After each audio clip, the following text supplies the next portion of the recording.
La isla de las palabras, con Miki Blanco. Decían en un momento determinado de la película Las ventajas de ser un marginado que hay un momento en la vida en el que uno se da cuenta de que no es simplemente una triste historia, de que uno está vivo. A partir de ese momento, uno comienza a ver las luces de los edificios y todas esas preguntas que hasta ese momento no tenían respuesta comienzan a aclararse.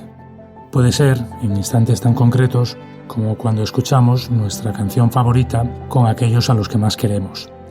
Aseguran en la película que justo en ese momento es cuando nos volvemos infinitos. Por eso hoy, desde la Isla de las Palabras, te proponemos que mientras nos escuchas, escribas para todos nosotros historias infinitas. Comenzamos. Una página, un minuto.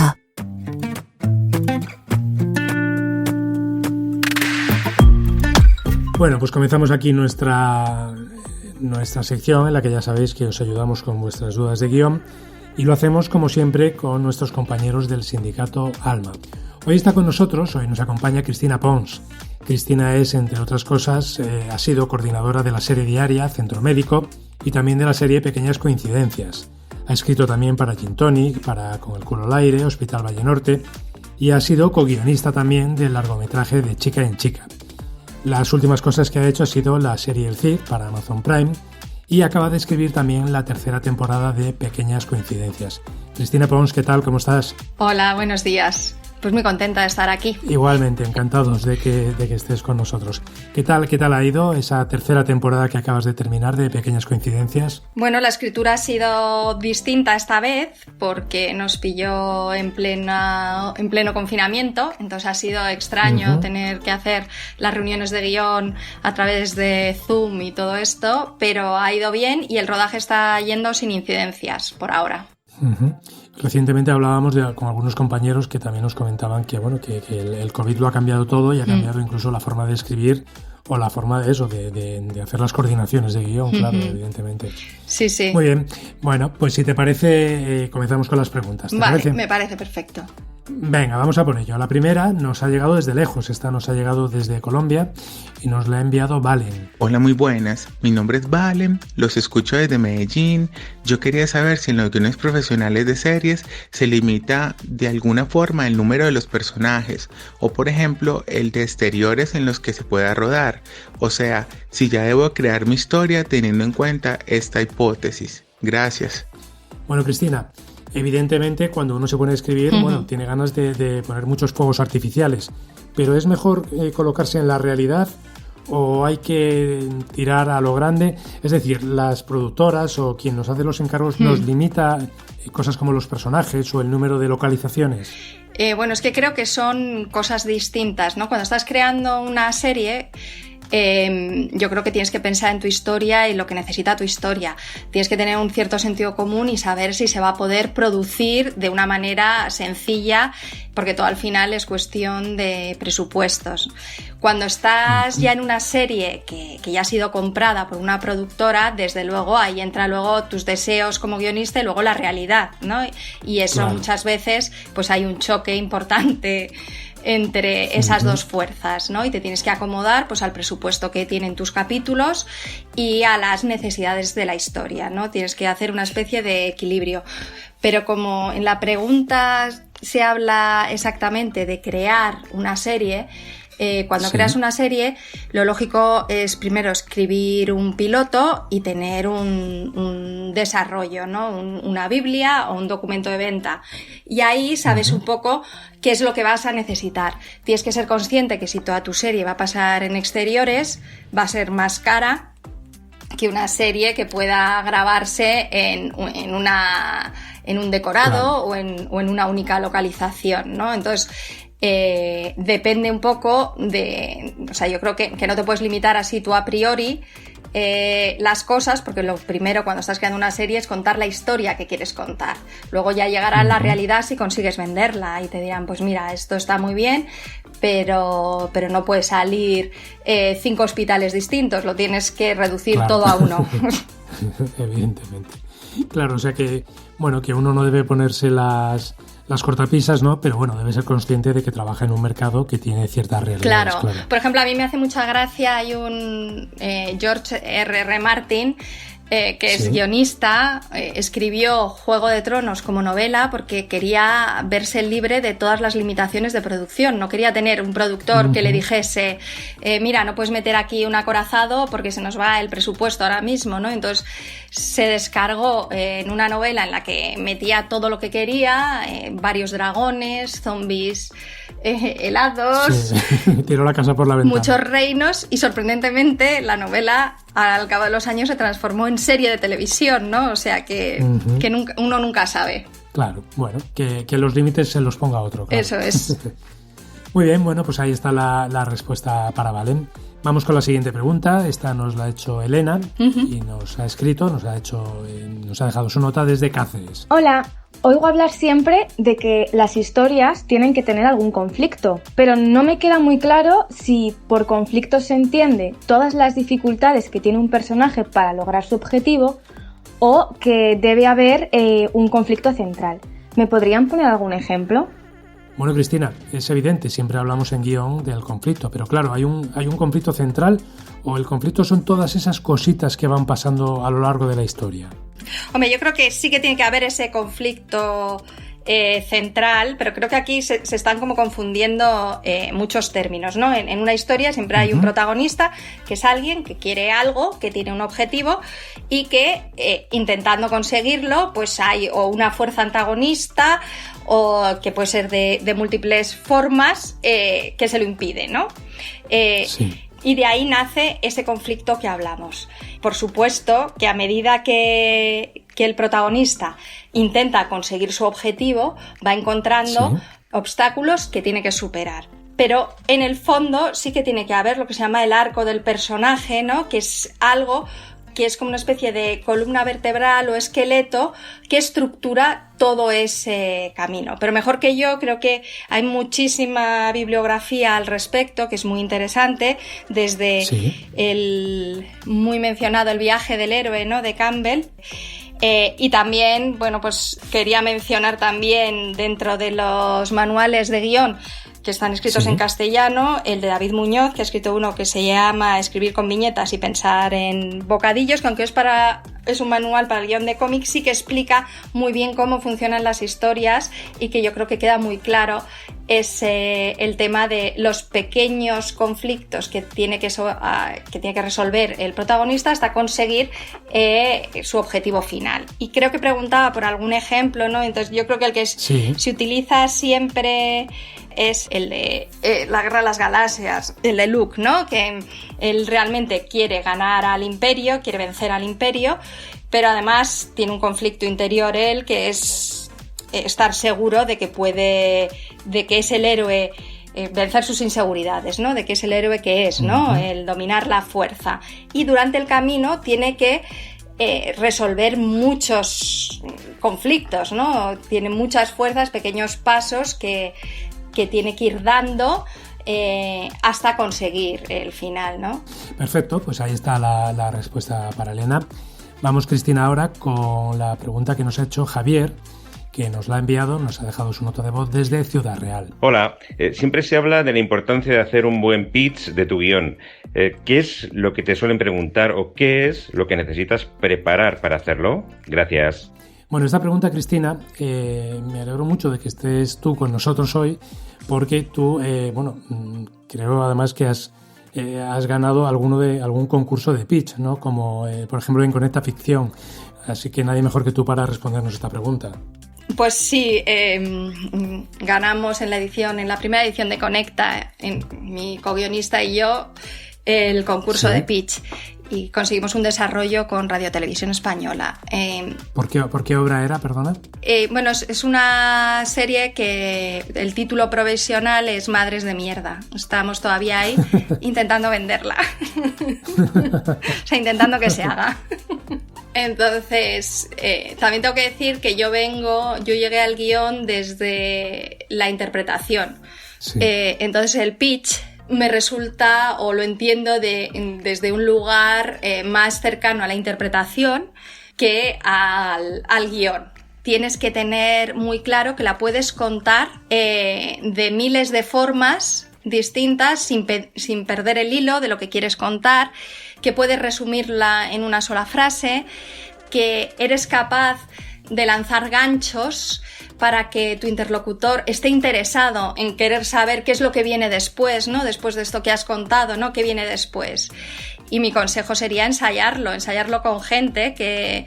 Bueno, hay algún manual de guión, creo que dice que hay que contárselo a desconocidos. Yo tanto no llego porque a mí me daría una vergüenza horrorosa ir parando a gente en la cola del supermercado y decirle, mira, te voy a contar mi serie, sí, ¿no? Igual harías un buen pitch, pero acabarías en comisaría. Sí.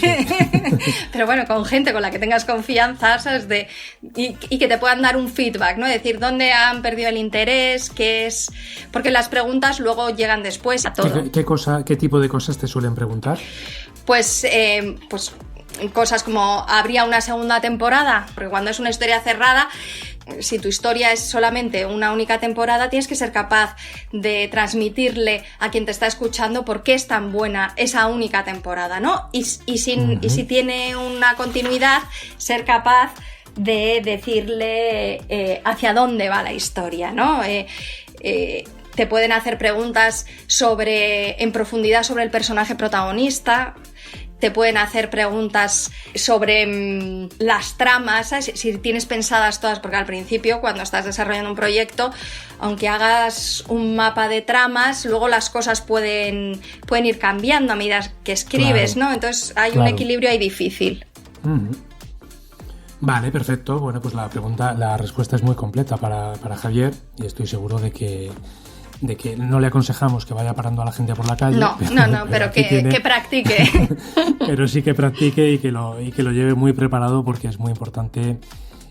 Muchas veces, igual de importante que escribir un buen guión es saber venderlo bien. Eso claro. es. Muy bien, pues si te parece, Cristina, vamos con la última pregunta. Muy bien. Esta nos la ha hecho Marta, que nos la ha enviado desde Madrid. Hola, soy Marta. Por más que lo intento, tengo la sensación de que todos mis personajes hablan igual. ¿Hay algún truco de escritura para conseguir diferenciarlos? Bueno, este es uno de los clásicos, sí. Cristina. Claro, es muy difícil conseguir que los personajes no hablen, y no es que no hablen todos iguales entre sí, sino que no hablen todos como hablamos nosotros mismos. ¿Cómo se consigue eso? ¿Qué trucos podemos emplear? Bueno, yo creo que es que al final la voz personal de un personaje no es tanto una elección como un resultado, ¿no? De quién es ese personaje, qué quiere y qué va a hacer para conseguirlo, ¿no? Entonces, si tienes la sensación de que todos los personajes hablan igual, que probablemente quiere decir que hablan como tú, ¿no? O sea, que estás más en ti. Para mí uno de los trucos también viene de mi experiencia en la interpretación, que es un poco porque al final lo que tienes que conocer es a fondo al personaje para saber cómo se expresa, ¿no? Y una de las cosas que hacíamos cuando estabas preparando un personaje era hacer una improvisación en que de repente te hacían preguntas que no tenían que ver con el personaje o con la obra, ¿no? Para que tú pudieses responder como personaje en plan... pues ¿cuál es tu comida favorita? Sería un poco tonto, ¿no? Pero podría ser ¿cuál es la anécdota familiar más importante para ti? Y en el momento tú tienes que inventar ahí algo desde el personaje, ¿no? Hablando desde el personaje. Y eso te da mucho material para descubrir quién es esta persona. Y yo creo que una vez que descubres quién es esta persona, es más fácil darte cuenta cuando... si vuelves a repasar los diálogos, porque no olvidemos que la escritura es todo reescritura, es volver una y otra vez sobre tu texto para ir afinando lo que quieres expresar, ¿no? En la historia. Cuanto más conozcas a ese personaje, pues de forma más natural, de forma más orgánica, te saldrán sus respuestas. Perfecto. Bueno, también había alguien que decía que hay que escribir borracho, pero tampoco creo que debamos tampoco es un buen consejo recomendarlo. Perfecto, bueno, pues ahí está la respuesta para Marta y bueno, pues con esta pregunta de Marta concluimos la sección. Cristina Pons, que te agradezco enormemente que nos hayas acompañado hoy y que nos hayas ayudado a contestar todas estas preguntas. Gracias a ti y un saludo a todos.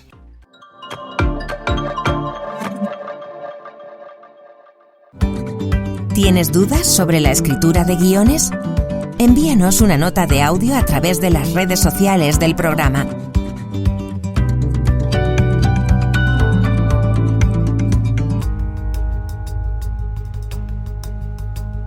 La Isla de las Palabras, el podcast de Isla Aventura. Bueno, pues ya sabéis que aquí en la Isla de las Palabras nos gusta proponeros historias que puedan servir como punto de partida pues para futuros guiones, y hoy para presentaros una historia nos vamos a ir hasta 1893. En ese momento el mundo vivía con la luz de las velas, y fue en la noche de Nochevieja de ese año precisamente el momento en que una localidad apagó las velas para siempre. Aquella noche no llegaron las uvas, lo que llegó fue la luz eléctrica. Pablo Covilla es director de Seroja Cultura.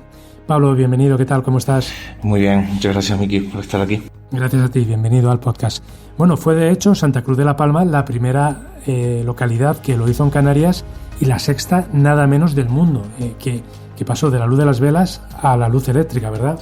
Bueno, pues sí, pues imagínate, fue una fiesta de la luz, de una ciudad que era oscura, pasó a tener esa vida nocturna. Encima fue impulsada por comerciantes de la burguesía de la época, que se asociaron y se propusieron la idea loca en aquel momento, ¿no?, de traer electricidad, y además vaticinaron un futuro en el pasado. No sé cómo explicarlo muy bien, porque la fuente de energía era una fuente de energía que procedía del agua del barranco, ¿no?, de la fuerza del agua cuando caía por el barranco hacia abajo.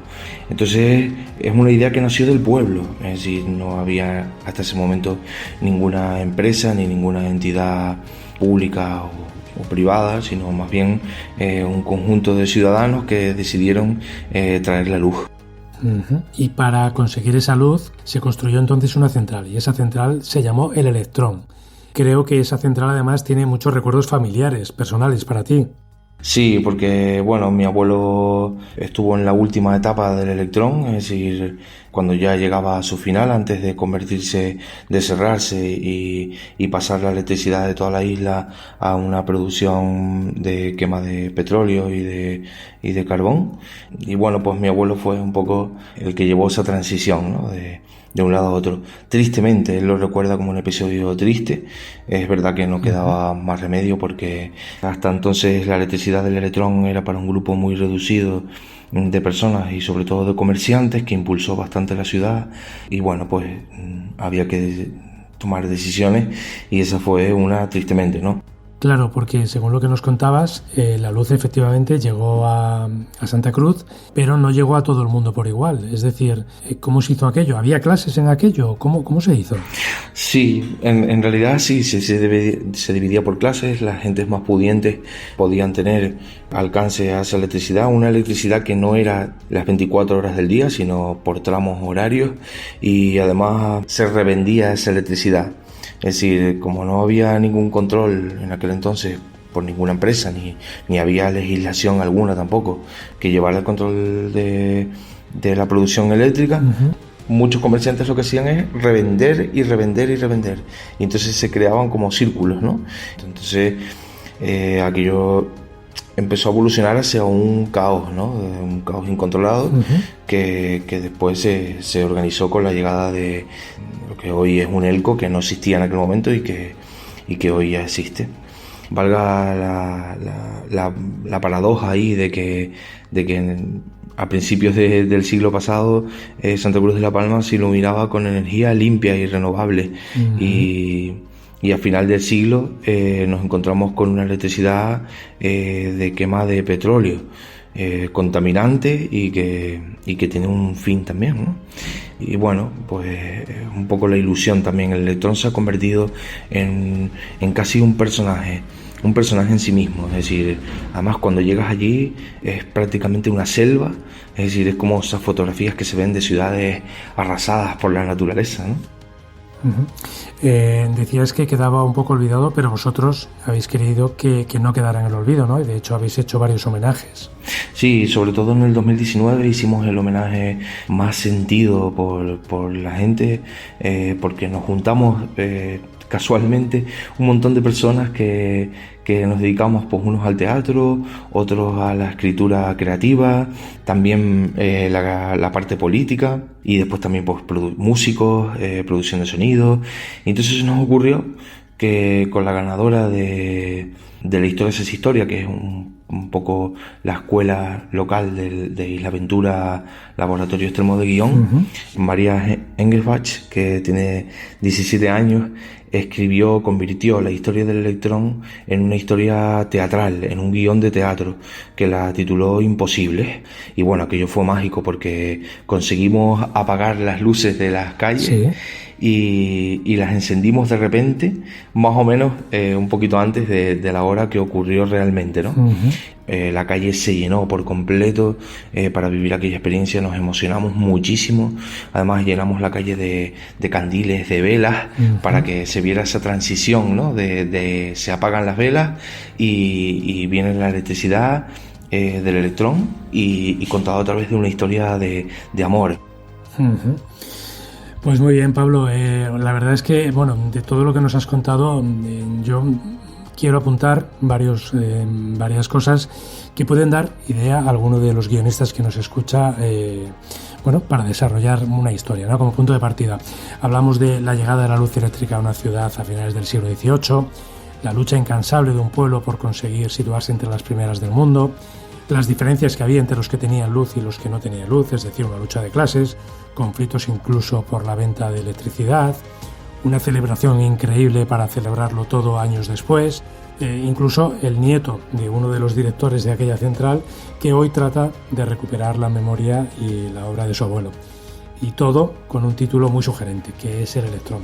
Pablo Cobiella, director de Seroja Cultura, te agradezco que hayas estado con nosotros hoy. Muchísimas gracias a ti, Miki. Un abrazo.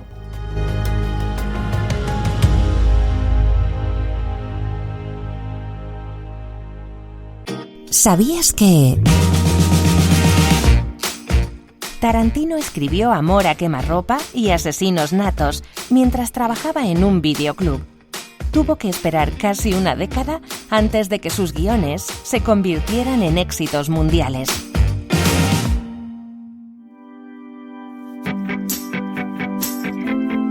Secretos de guionista. Hola, ¿qué tal? Soy Laura Márquez, soy guionista, escribo y ejerzo labores de coordinación de guión en un late night que se llama Leitmotiv, en Cero de Movistar. Mi espacio de trabajo es una redacción y mi herramienta de trabajo es un ordenador con un Word, Mondo Lirondo, y una plantilla que tenemos hecha específica para el programa. Tengo un cuaderno, post-it, agendas, servilletas, sobres con cosas apuntadas para que no se me olvide nada, y el 80% de esas cosas pues luego no se usa, pero ahí está, los por si acaso. Estoy acostumbrada a escribir en silencio, con gente hablando, con música, en casi todas las circunstancias posibles. La música que escucho va variando en función del tiempo que tengo para escribir, de mi estado de ánimo, de la concentración que necesite. A veces sí que me pongo algo más instrumental para no ponerme a canturrear, o si necesito estar muy concentrada quizás solamente me pongo los cascos para aislarme un poquito del jaleo y no me pongo nada. Y así también puedo disimular, parece que estoy escuchando algo súper importante, pero en realidad estoy evitando el contacto con la gente. Solemos escribir con todo planificado porque somos varios, pero tiene que parecer que el guión lo ha hecho una sola persona. La planificación sí que la hacemos de manera conjunta para que entren ideas de todos y para enriquecer el texto, pero solemos tener una planificación bastante marcada. Eso sí, también tenemos que ser flexibles porque estamos pegados a actualidad para que eso cambie. Entonces algo planificado, pero flexible y con opción a que eso cambie. Me he acostumbrado a escribir estando triste, contenta, de mudanza y suelo escribir comedia. Lo que pasa es que la comedia también muchas veces tiene un pozo de de tristeza o de otros sentimientos, emociones que no son necesariamente divertidas. Entonces hay que buscar la manera de canalizar el estado de ánimo en el que esté para el texto del día. Yo creo que sí, que siempre hay una impronta de cada uno, aunque solo sea en la forma de escribir. Me despierto sobresaltada, sí, muchas veces por las noches, porque se me ha ocurrido una idea, porque esto para mañana tengo el móvil lleno de notas, que muchas de ellas no tienen ningún sentido, pero ahí están, con notas de cosas que se me están ocurriendo por la noche en ese duermevela, y al día siguiente, si no lo he apuntado, probablemente me olvide. Y creo que ya está. Gracias por escucharme. Tips de guión. La gran paradoja del guión es que aun tratándolo como producto y aplicando las fórmulas de Marras, tampoco existe garantía alguna, ya que se está en la incertidumbre, que para eso se dedica uno al cine y no a fabricar muebles. Miguel Machalski.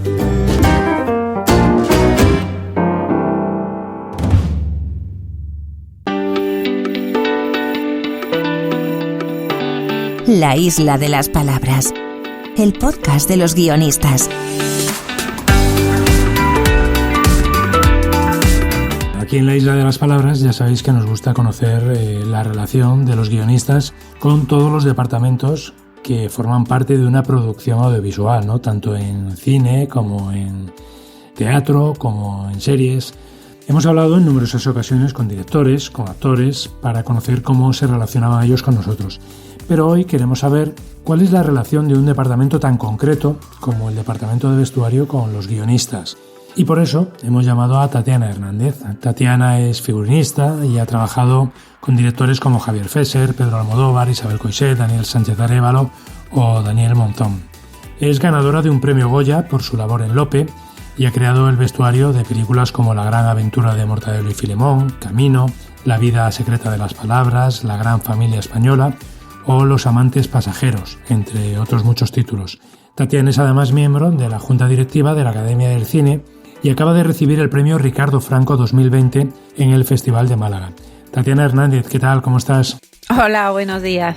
Bueno, Tatiana, yo comentaba que aquí a nosotros, en la Isla de las Palabras, siempre nos gusta conocer la relación de los distintos departamentos con los guionistas. Por eso yo quería empezar conociendo, cuando tú entras en un proyecto audiovisual, ¿cuál es tu primera aproximación al guión? ¿Cómo es esa primera lectura?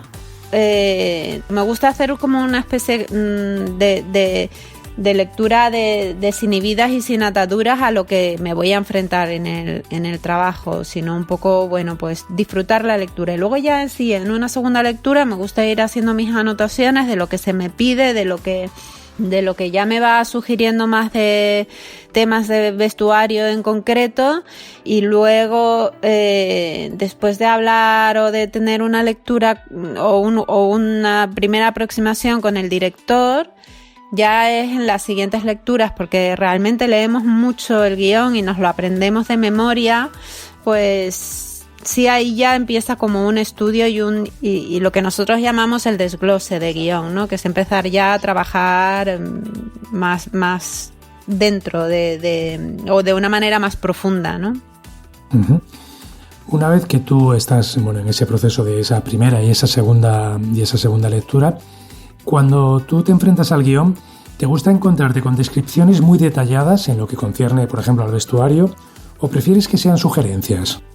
Bueno, el papel lo sujeta todo. Si tú haces una descripción muy detallada el guionista hace una descripción muy detallada y la puedes llevar a cabo, pues fenomenal, y te da mucha más información de lo que quiere contar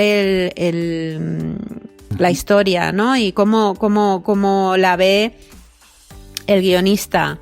Otra cosa es que tú la puedas llevar a cabo y que tengas como las herramientas para llevarlas a cabo, ¿no? Ahí es donde igual pues puede haber una discrepancia entre lo que está escrito y lo que tú puedes realizar. Y luego también nuestro interlocutor suele ser el director. Entonces, bueno, a no ser que haya un acotamiento de que esa descripción no sea la adecuada, nosotros sí intentamos siempre llevar a cabo que por lo menos la esencia de lo que el guionista ha escrito, ¿no? Pero tú particularmente, ¿te gusta encontrarte, por ejemplo, que tal personaje viste con un traje del siglo XVIII o prefieres que te pongan exactamente cómo va vestido? Nunca me he encontrado una descripción exacta de cómo van vestidos. Realmente pueden decir es un vestido rojo, o por ejemplo en Intactos sabíamos que estuve bastante cerca de lo que era la creación, por ejemplo, del guión. Sí que, por ejemplo, ponía que ellos iban vestidos, ¿no? En un momento determinado había un vestuario como muy concreto de cómo iban vestidos, que era un traje blanco, en principio ponía blanco. Luego eso se corrigió a un color arena porque me parece que por lo menos en el guión se hablaba o uno de los personajes, me parece que el personaje de Max von Sydow decía el color del vestuario, y entonces bueno, pues una vez que ya se había elegido el color exacto y tal, pues se cambió a un color arena, ¿no? Me parece que fue así. Tampoco lo tengo porque fue hace muchos años. Entonces, pero sí recuerdo a Max preguntándome exactamente, o sea, que en cuanto tuviese el color, que se lo dijera, porque para él era importante saber exactamente cuál era el color. Pero normalmente no te encuentras tan detallados los personajes, sino siempre están un poquito esbozados, pero no con tanto detalle, ¿no? Si me encontrara algo así y ya estuviera tan definido, bueno, normalmente, por ejemplo, pues Mortadelo y Filemón están súper definidos. Claro. Siempre encuentro algo nuevo a lo que, o sea, quiero decir que siempre encuentro algo donde desarrollar yo mi trabajo, ¿no? Por muy específico que sea la descripción. También entiendo que alguna vez te encontrarás cosas en el guión que te complican la vida, ¿no? ¿Te ha pasado muchas veces? Sí. No es lo mismo decir por las calles vacías de Madrid pasea Luis, que por las calles llenas de nieve y abarrotadas de gente, de la Navidad, ¿sabes? O sea, cuanto más van añadiendo. No es que sea un problema, o sea, a mí me encanta hacer una secuencia así. Por ejemplo, en Lope, ¿no? Por las calles de Madrid, o en el mercado lleno, atiborrado de gente y con bullicioso, lo que sea, ¿sabes? Pues eso ya sabes que ahí esto te va a suponer algo que va a ser un momento, un hito, ¿no? Dentro de la historia del guión. Pero claro, eso en escrito pues igual te lleva, yo qué sé, esa secuencia pues igual 1 día, 2, 3, 10, pero a nivel económico siempre sabes que eso, cada hito que se escriba en un guión se va a llevar un dinero, y es muy difícil para los guionistas siempre. O sea, no se puede estar escribiendo todo pensando que te va a costar 3 duros, porque entonces, ¿qué valor de producción tiene ese guión? O sea, no puedes estar pensando en el dinero y tampoco te puedes olvidar de lo que te va a costar cada cosa que esté puesta en el guión. Es sencillamente como buscar un equilibrio, y sobre todo que ninguno queremos nunca que nada se vaya del guión, y menos por una cuestión presupuestaria, ¿no? Porque normalmente si está ahí es por algo, ¿no?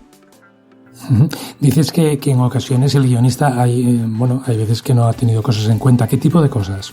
Pues por ejemplo, mira, nos pasa muy habitualmente que, bueno, pues las salidas y las entradas en los sitios, o los cambios de vestuario, ¿sabes? Que no tengamos tiempo a, por ejemplo, pues si de repente sale corriendo y sale sin un abrigo, y fuera hace un frío que luego no se soporta durante todo el tiempo. Entonces siempre tenemos que prever alguna manera de como cubrir al actor y protegerle una vez que está fuera, obviamente, ¿no? O sea, quiero decir que muchas veces, pues bueno, sí sale fuera, y fuera pues el personaje escrito lo soporta todo, ni tirita, ni tiene frío. Claro. Y eso es muy habitual, por ejemplo, ¿no? Entonces ahí nosotros tenemos que encontrar la manera de, bueno, junto con dirección, encontrar la manera de que se lleve un abrigo o de que luego esté en un sitio que no sea tan frío como preveemos que va a ser o ¿sabes? Por ejemplo, pues yo qué sé, está debajo, cae una lluvia y está empapada, sí, pero empapada puede estar cierto tiempo, pero claro. Pues hay cosas de ese tipo que muchas veces, pues bueno, a nosotros nos complica bastante pues la elaboración del vestuario y cómo ayudar a los actores a que sigan con su actuación sin necesidad de morir. Evidentemente. Bueno, pues Tatiana Hernández, diseñadora de vestuario, figurinista, que también se llama así, te agradezco que hayas estado hoy con nosotros en la Isla de las Palabras, contándonos cómo se ve desde el Departamento de Diseño de Vestuario el mundo del guión. Gracias, Tatiana. Muchas gracias a ustedes y gracias por pensar en mí y un beso muy fuerte para todos.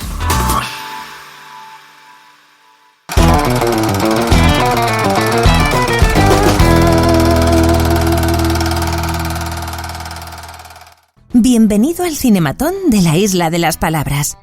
Introduzca la moneda, por favor. Diga su nombre y su profesión para comenzar. Fernando Manuel Romay Pereiro, exbaloncestista de La Coruña. Ahora diga su edad. 60 tacos, pero muy bien llevado. Era broma. Comenzamos. ¿A qué actor contrataría para interpretar su biografía? Alfredo Holanda, porque es para mí, según un amigo mío, es el número 1 de los pegamentos nacionales. ¿Qué es un pegamento nacional? Todo aquel que el que habla de él, habla bien. ¿En qué lugar grabaría la película de su vida? Evidentemente en Galicia. Somos como elefantes que volvemos al lugar donde hemos nacido y mi lugar sigue siendo Galicia. ¿Cuál es la mejor película de la historia? Una película grande es Casablanca. Una película que te deja buen sabor de boca, con un final que no es feliz, merece la pena. ¿Y la peor? Cualquier americanada por ahí de estas que vemos 100.000 veces en televisión. Nombre una serie que nadie debe perderse. Yo me iría a series antiguas para saber de dónde venimos y lo que somos. Y una serie que me encantaría que viese la gente, por ejemplo, podía ser Crónicas de un pueblo. Se me notan ya las canas, ¿no? Diga ahora la que le recomendaría a su peor enemigo. Una muy larga y muy rollo. De esas que ven ahora y que dicen, no te la puedes perder, pero ni Dios la ve. No sé, Broken Wheel Night, tal de estos que te dicen que yo no he visto ninguna de esas. O sea, me sigo quedando con Crónicas de un pueblo. ¿Películas en versión original o doblada? Yo soy más de películas dobladas. ¿Por qué? Porque ya tengo cierta edad y no veo bien, no leo bien, pero también la versión original tiene un puntazo tremendo. ¿Su director favorito es? Te podría decir Almodóvar, Mercero, Saura, muchísimos. Es difícil de elegir. Todos tienen grandísimas películas que en algún momento me han hecho conmover y mover el corazón. Déjenos bien y cite ahora el nombre de algún guionista español. ¡Wow! Guionista español. Me ha pillado. ¿El propio Almodóvar ha hecho algún guión? Sí, yo creo que tiene algún guión propio. La verdad es que ahí me has pillado. A ver, no soy de los que se quedan a ver los subtítulos. Salgo con mucha hambre del cine, joder. Dígame cuál es la mejor frase de la historia del cine. Ya está, esta sí la sé. Esto es todo, amigos. Para concluir, ¿cuál de estos 3 lugares es mundialmente conocido como la Isla Bonita? ¿La Palma? ¿Palma de Mallorca? ¿Las Palmas de Gran Canaria? La Isla Bonita es La Palma. Ahí está, gran sitio. Merece la pena. ¿No habéis ido a La Palma? No sé a qué estáis esperando. Id allí y veréis un paraíso natural, pero ya estáis tardando. Perfecto. Hemos terminado. Ya puede recoger sus cinematones. Pues he quedado bien. Más guapo de lo que yo creía. Gracias por su visita. Venga, oye, un abrazo a todos y nos vemos ¿dónde? En La Palma. Qué buen sitio para encontrarse.